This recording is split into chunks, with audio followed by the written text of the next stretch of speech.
93.5 red FM पे एक कहानी ऐसी भी, प्रवीण के साथ।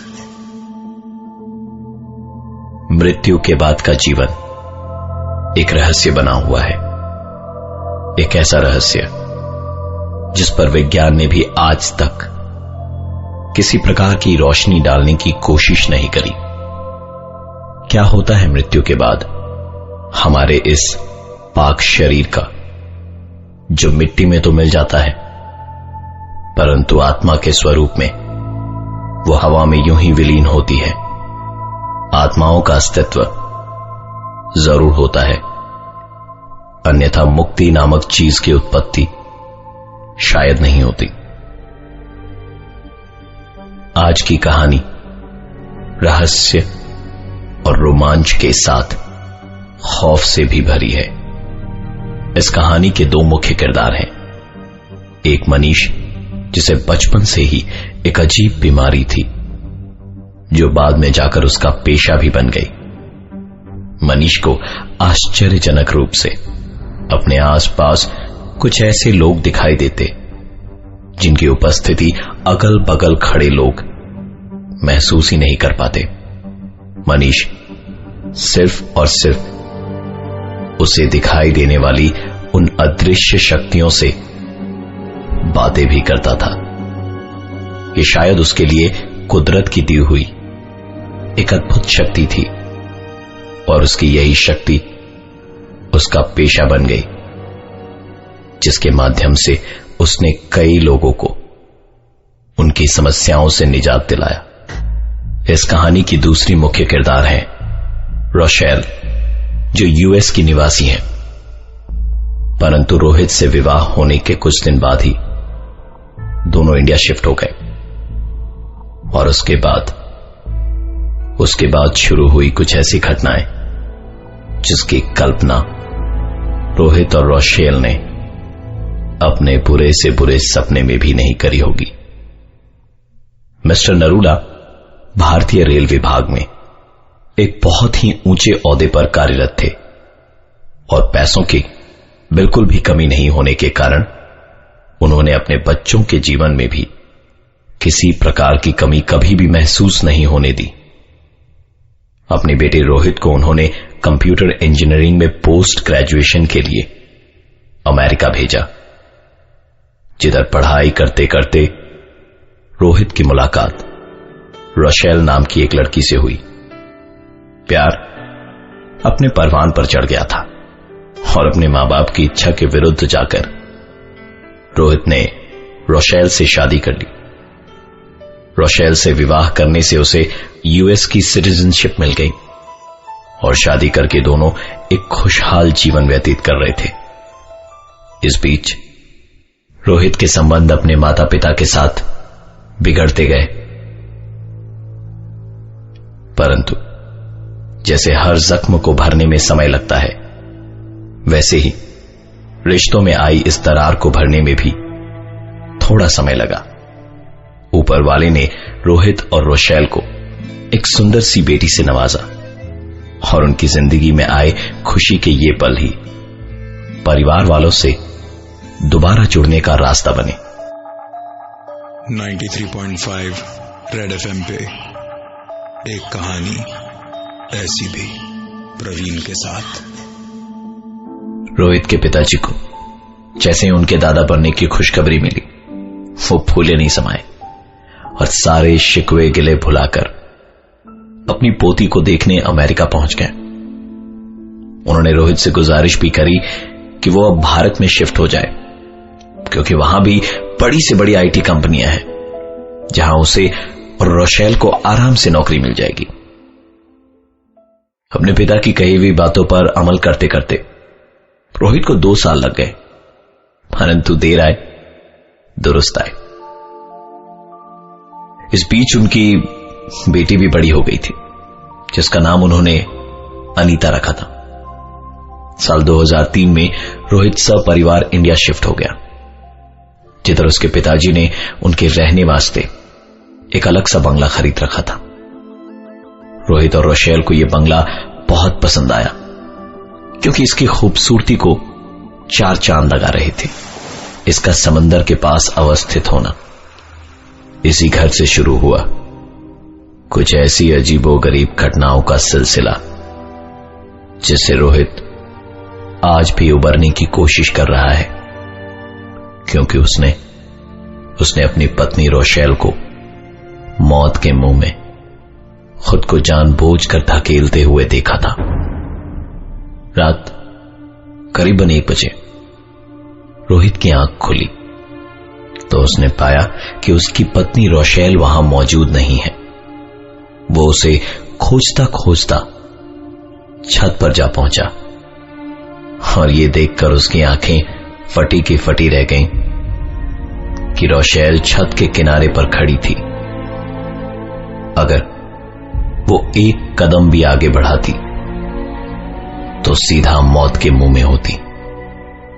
रोहित धीरे धीरे दबे पांव उसके पीछे पहुंचा और पीछे पहुंचकर एक ही झटके में उसे अपनी ओर खींच लिया। रोशेल अजीब निगाहों से रोहित की ओर देख रही थी, मानो जैसे उसकी आंखों में कई सवाल छिपे हों।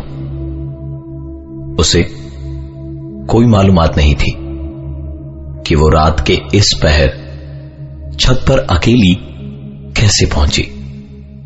रोशेल को लग रहा था शायद वो कोई सपना देख रही हो, परंतु जो कुछ भी वहां हो रहा था वो एक सच था, ना कि कोई तिलिस्म। रोहित को लगा शायद रोशेल नींद में चलते चलते यहां तक पहुंच गई होगी, परंतु ऐसा था नहीं,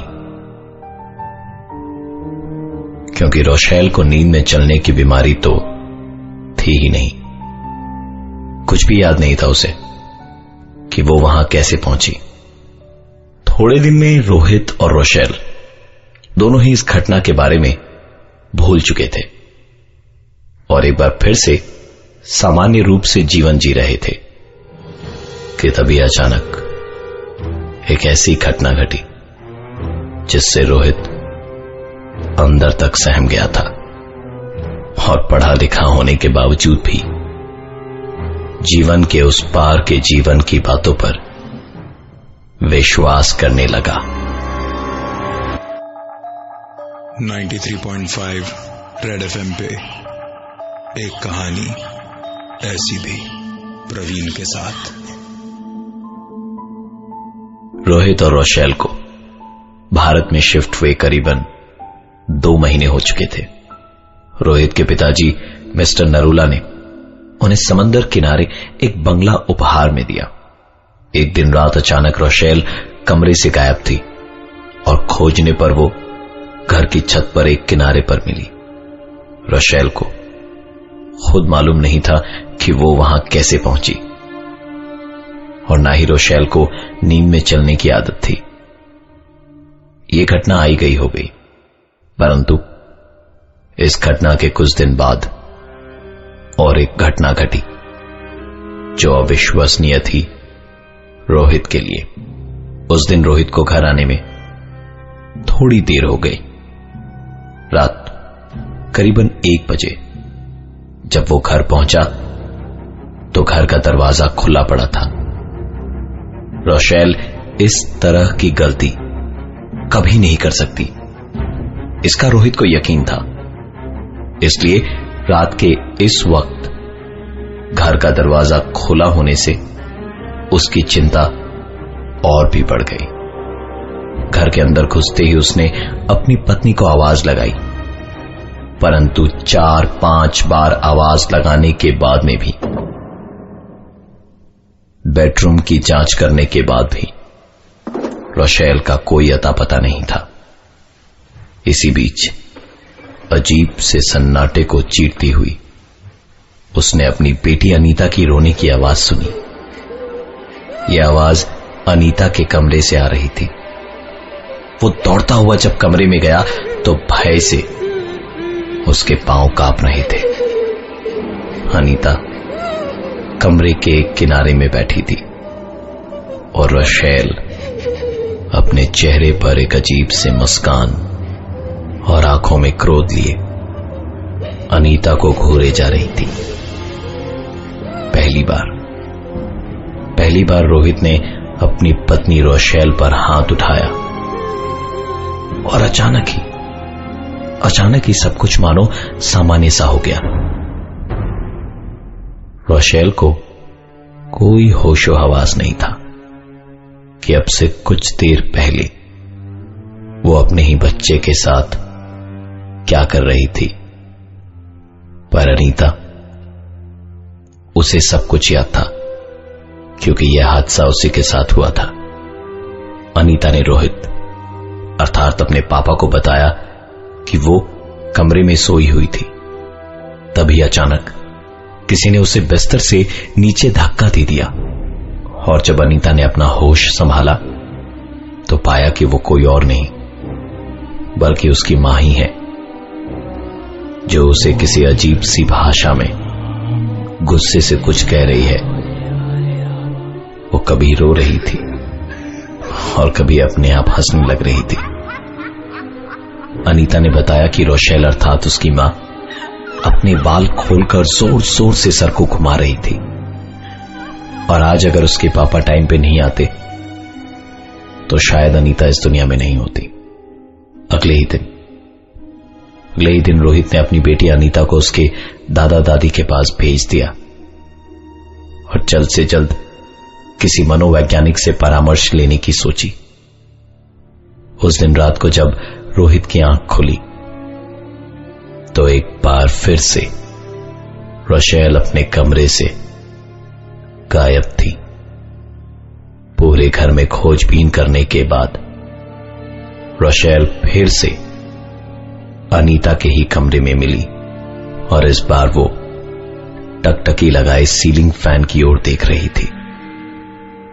रोहित ने जब उसे जोर से झकझोड़ा तो रोशेल ने उसकी तरफ क्रोधित निगाहों से देखते हुए जोर से चिल्लाते हुए उसे उर्दू भाषा में अपशब्द कहने शुरू कर दिए। 93.5 रेड एफएम पे एक कहानी ऐसी भी प्रवीण के साथ। चिल्लाने के साथ साथ रोशेल चीजें उठाकर उसकी तरफ फेंकी जा रही थी। रोहित ने पूरी हिम्मत जुटाते हुए उस पर काबू पाने की कोशिश की। धीरे धीरे वो शांत होती गई और रोहित ने बिना समय गंवाए उसे हॉस्पिटल में भर्ती करवाया और सारे टेस्ट्स करवाए। टेस्ट्स के परिणाम सभी ठीक थे। डॉक्टर्स की समझ नहीं आ रहा था कि आखिरकार रोशेल को यहां लाया क्यों गया था, क्योंकि उसकी तबीयत तो बिल्कुल ठीक थी। रोहित से रोशेल की यह हालत देखी नहीं जा रही थी। अंततः उसने अपने पिता मिस्टर नरूला को सारी घटनाएं विस्तार से बताई और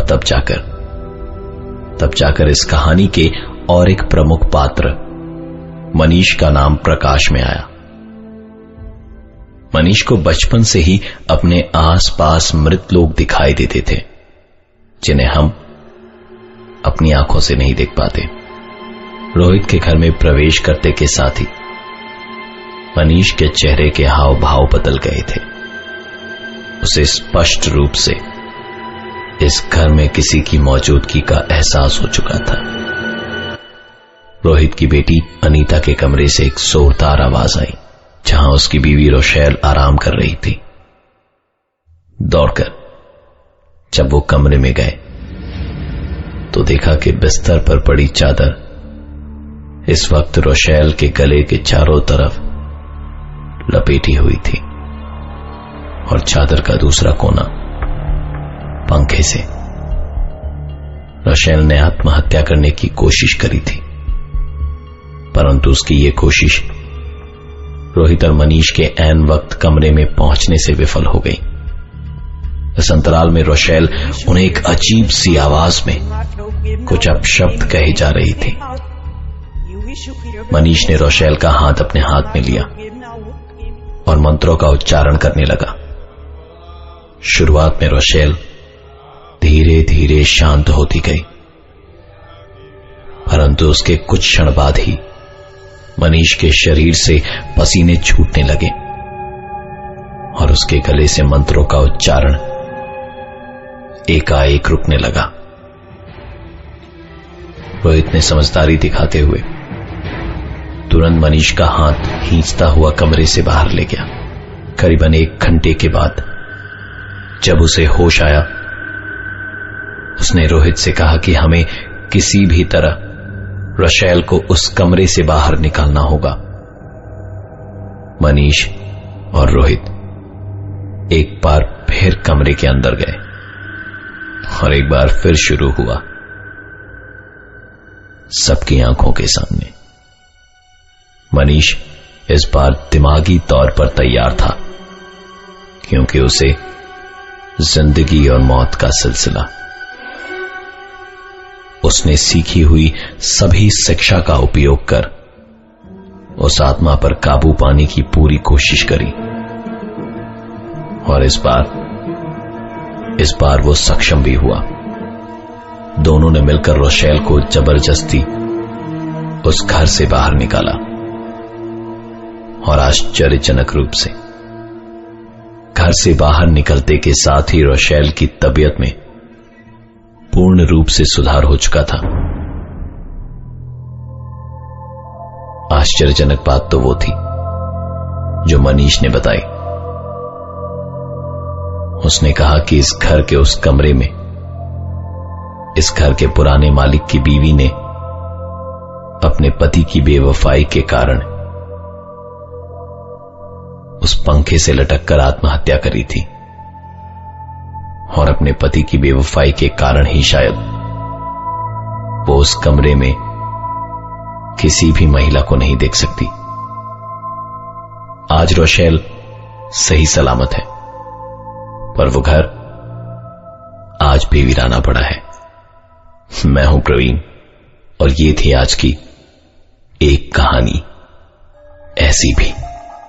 93.5 रेड एफएम पे एक कहानी ऐसी भी, प्रवीण के साथ।